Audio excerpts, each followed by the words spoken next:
Ooh, we're started. Hi folks, welcome.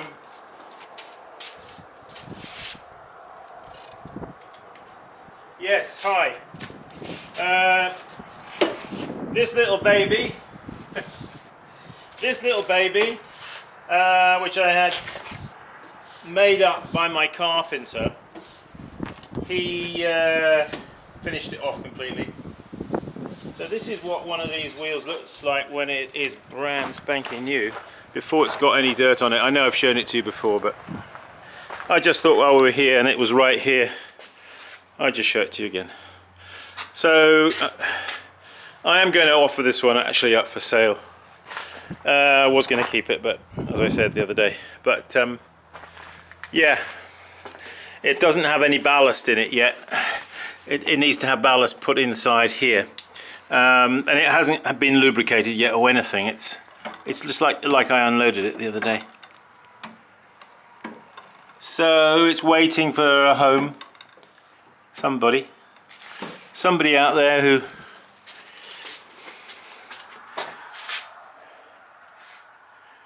all right, that's that. The other thing is, what are we doing? Hang on a minute. Oh yeah, I've got some pots out here that are drying, as we've actually got some warmer weather, so I put these out here. You'll notice with these the cut-off wire leaves a mark, and it's where the mark comes together, usually underneath the handle, that I put the seal. No particular rhyme or reason, it's just sort of kind of neat and tidy to do it like that. I try and do that with all my work. Put the seal where that kind of comes together, the pattern. So these are just a few GP bowls I did the other day. These will be of course fired like the little ramekins I showed you face to face. These will be raw glazed though. Got to do that, get them glazed. Meanwhile, what else am I doing over here? Hang on a minute, let's just get this. Yeah, I got sent some, I'm actually in the process right now of testing out some, ooh, it's a little bit bright in here, isn't it? Oh well. Oh well, what am I to do? Camera doesn't always like it when it's a bit dark and light like that, but anyway, I wanted to show you. Ooh. Sorry about this. Yeah, I was sent some brushes by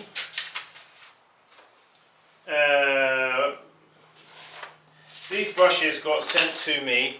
I'm just trying to test them out. Lebenzon paintbrushes, lebenzonpaintbrushes.com. You can find them there. There are these kind of paintbrushes. They're interesting. There's a couple more here. So you can see we have different styles of brush here. She just sent me, Tracy she's called, she sent me these to test, and which I'm at the moment I'm just using these two, but just to show them to you. I have another brush, I'm not sure if she gave it, if it was made by her, which I've had for some time, this one, which has a hanging thing on the end, but I don't know if that was by the same person. She'll tell me, no doubt. Yeah, so yeah, they're wangy deer hair. They're called different names. Wangy brown synthetic, wangy boar hair, and wangy soft white synthetic. So yeah, if you're interested in some brushes, at the moment I just want to do one here on my banding wheel. I apologise for the light, folks. I know it's a little bit. Sometimes these cameras. Hang on, let me see if I can shut the door here. A touch.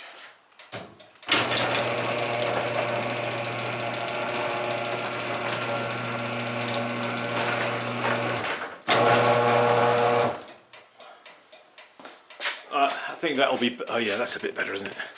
Yeah, it doesn't like the contrast. So, so let's just put a bit of water here. It's sunny and warm today. The pigments are drying up here at the rate of knots.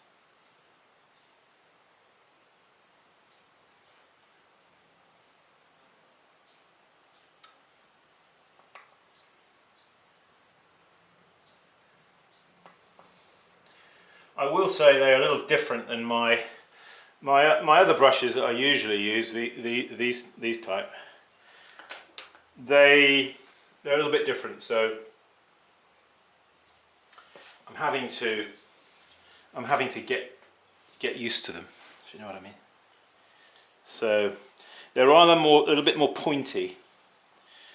So if you're going to put a motif and you want to get the central stem of the plant when you're decorating in the right place and not off to the side, and then you look at it afterwards and you think, oh dear, I didn't put that in the right place, did I?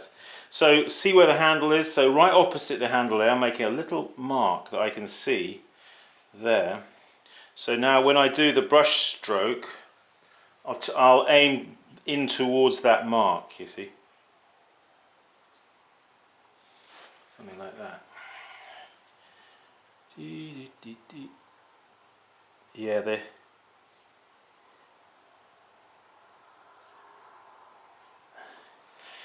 a little bit different in shape of the leaves. That's all right. I can work around that. I've just got to sort of do a little bit of mental adjustment, you know. They are nice and springy. They've got a nice spring to the tail, which I like. Let's try this smaller one. Yeah, this has got a lot more sort of spring to it than my other ones, and it's kind of longer, you know.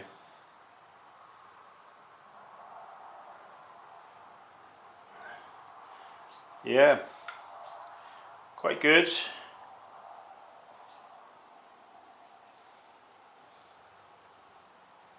Whew. Yeah. So always a consideration is with pigments, make sure that you apply them with enough thickness.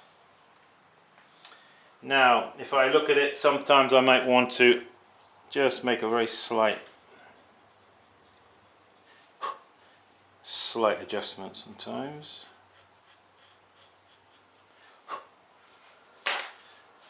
So there is, I've done some others using these brushes. I'll have to work with them more to honestly say whether I really like them. You know, I just want to give a shout out to her. She sent me these brushes. So Le Benzon paint brushes from Seattle, Washington State. She goes into a lot of detail here about how to break in a new brush, what to do, which I've kind of done. And then she goes through each brush that she's given me with a description, what it's made of.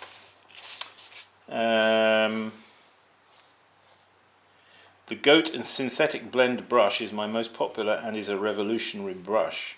It is a unique brush that offers the ability to produce a fine hairline, provides subtle and excellent feedback even when working on the tip, and holds a lot of paint or ink. These are not just, you see, brushes for potters only. They're for other kinds of painting artists. So, you know, for what I'm using it for, my commentary is going to be different than, say, somebody who's perhaps a different kind of artist, you know. So there we are. Let's open this up again. Shout out to Tracy, Le Benzon brushes. You'll see me using them along the way as I go. Okay, so underneath here now, moving on, I've got here those ramekins, these guys that you saw me doing yesterday, and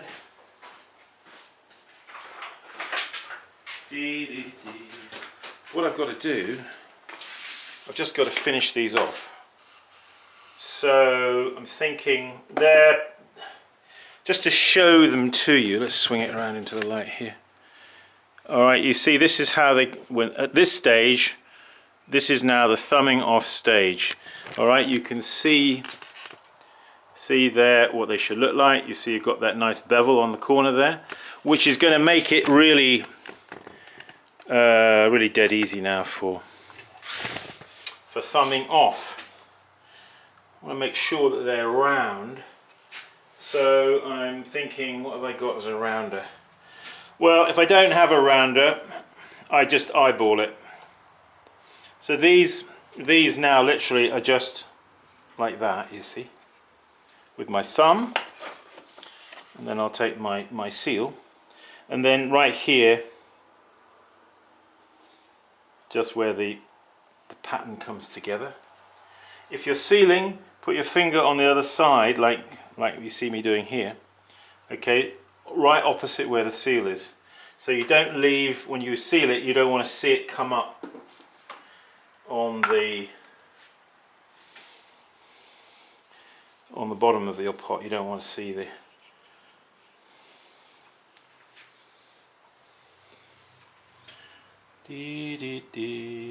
So again, pressing there, my finger, you see, right opposite the seal. So now I'm going to quickly eyeball it. I can tell pretty much if it's round just by looking at it.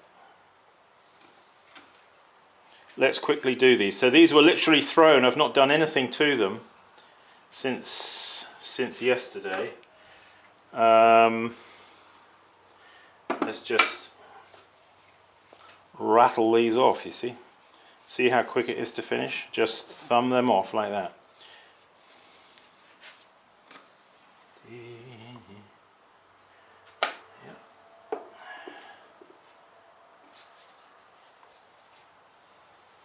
I tell you what, you know, the rolled rim, it helps tremendously in keeping it round. When I did actually lift these off, you remember yesterday with those Winston Churchills underneath like that, they did go out of shape. I don't know if you noticed it, but they did go a little bit out of shape. But I knew that they would quickly go back, you know, because the clay's got a kind of memory, hasn't it? So just make sure the wear board is clean here where you're putting them back down, you see. Now that one is a little bit, so they're sort of leather hard, so I can still just put them back to round easily. All right.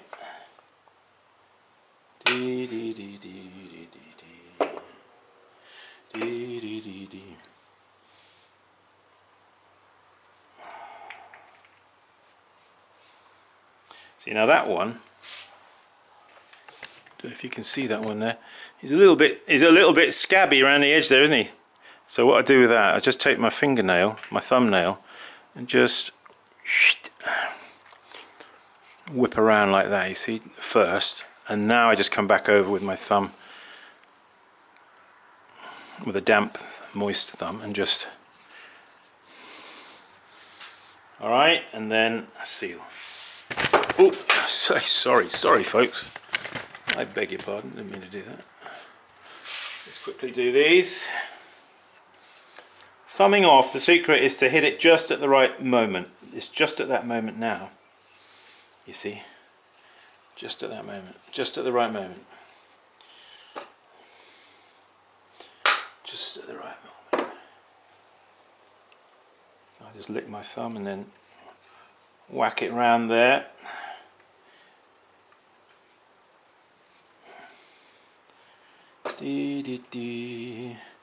Seal, finger on the inside.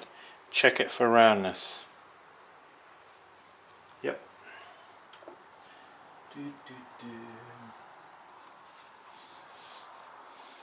You soon know, when you come to thumbing off, you soon know whether you've hit it at the right moment, because it's either easy to do, or it's, oh, you've left it a little bit too dry, a little bit too long, and it's gone a bit dry on you.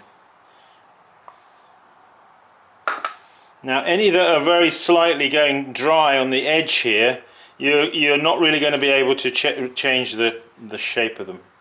You should have thought about that earlier. So I did actually check them earlier, and then what you do is you just give them a spray down, you see, and put a bit of plastic over it and just leave them for half an hour, then come back to them, and you'll find that you'll be able to then put them back to round. Okay, there it is.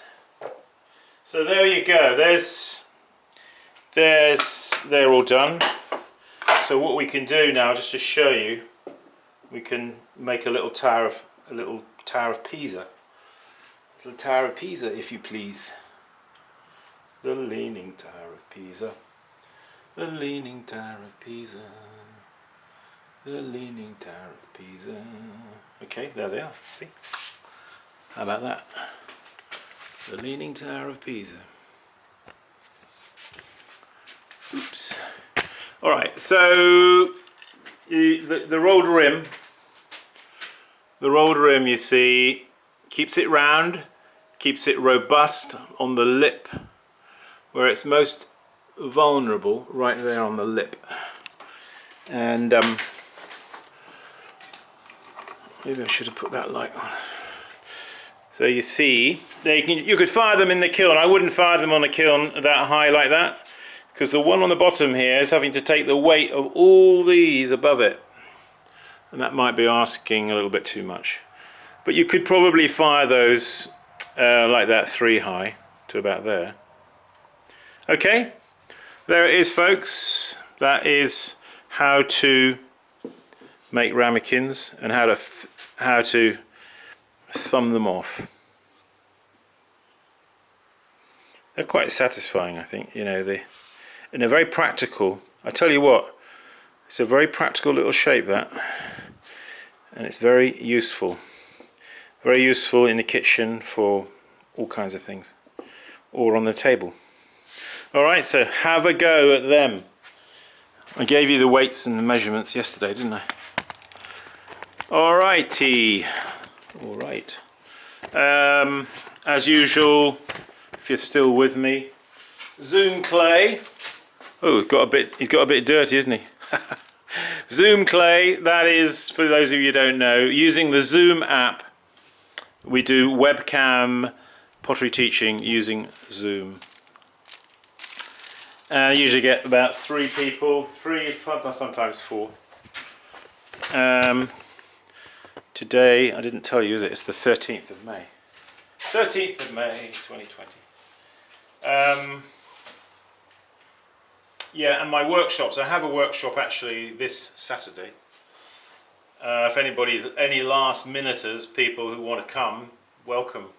Just write to me, tell me you'd like to come. Probably not flying, I guess. But yeah, and then other workshops are there on on the website. Also, my Zoom clay schedule, which is Mondays 7 p.m, Wednesdays 7 p.m, and Saturdays 1 p.m. Eastern time. Go to my website. You can just purchase through PayPal a class there. Basically, it's about an hour and a half. It's $30. Okay, folks. Thanks a lot for joining me. Hope this video was informative, helpful to you. Shout out to Tracy, Le Benzon brushes. We're testing them out. Thank you, Tracy. Alright, thanks a lot, folks. I'll see you soon. Keep practicing. As always.